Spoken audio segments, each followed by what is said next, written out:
जमीन का जो सर्वे शुरू कराया है सरकार ने, ये इतना बड़ा परेशानी का सबब बनने वाला है। मैं रिकॉर्ड पर आपको बता रहा हूँ, क्योंकि सरकार की ना नियत है, ना उनके पास संसाधन है, ना राजस्व विभाग की कोई तैयारी है।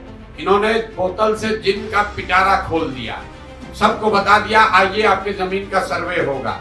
अब आपको अपनी वंशावली बनानी है, अपने बहनों से, अपने बेटियों से, अपने परिवार में उन लोगों से नो ऑब्जेक्शन ला कर देना है जो कि शायद अब आपके साथ उसका संबंध मधुर नहीं है।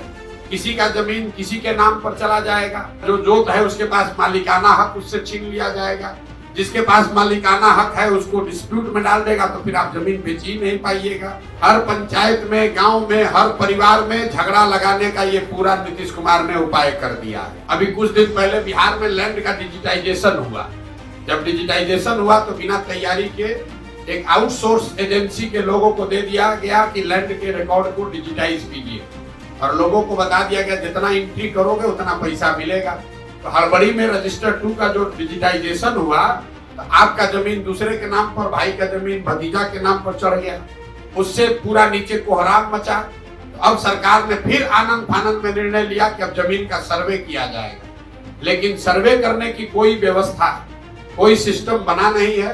अब लोग दिल्ली, बॉम्बे, बंगलोर से छोड़ कर आ रहे हैं, आप लोग सुन रहे होंगे, गांव में लोग बैठे हुए हैं। अधिकारी अब पूरा आपसे पैसा का दोहन करेगा, और इस पूरी कुव्यवस्था में अगर कोई परेशान होगा तो बिहार की जनता होगी।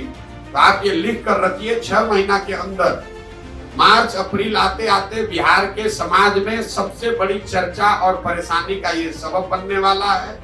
जितने परिवार है सबसे पैसे का दोहन किया जाएगा, आपकी जमीन के मालिकाना हक को क्वेश्चन किया जाएगा। तो मेरा ये आपके माध्यम से सरकार को अपील भी है कि भाई अगर सर्वे करा रहे हो कराओ, लेकिन व्यवस्था फुल प्रूफ करके कीजिए, वरना लोगों की, गरीब लोगों की, सामान्य परिवार के लोगों की जो पुश्तों की जमीन है उसका सबका मालिकाना हक डिस्प्यूटेड हो जाएगा, और जो समस्या है जमीन की और जमीन से जुड़े विवादों की, उसमें एक्सपोनेंशियल उसमें वृद्धि होगी। अभी 1/3 जमीन में डिस्प्यूट है जो नीतीश कुमार अभी कर रहे हैं, इससे 2/3 जमीन बिहार में डिस्प्यूटेड हो जाएगी।